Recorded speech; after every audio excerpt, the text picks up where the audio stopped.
السلام ورحمۃ اللہ وبرکاتہ۔ محترم بھائی کا دوسرا سوال ہے یہ ہے کہ صف کے پیچھے اکیلا آدمی ہے، وہ آگے صف کے اندر سے ایک آدمی کے کندھے پہ ہاتھ رکھ کے اس کو پیچھے کی طرف نکال لیتا ہے اور رائٹ سائڈ والے لیفٹ سائڈ والے آپس میں مل جاتے ہیں، یعنی اس خالی جگہ کو پر کر لیتے ہیں اور آگے سے بندے کو پیچھے کھینچ لیا جاتا ہے۔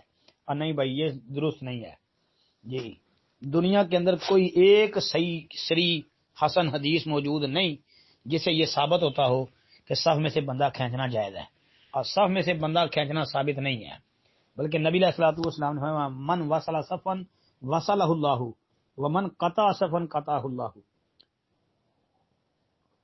تو اس لیے صف میں سے بندے کو نہیں کھینچنا چاہیے، ثابت ہی نہیں ہے، صف توڑنا جائز نہیں ہے، اور ایسی کوئی بھی صحیح سری حسن حدیث موجود نہیں ہے جی۔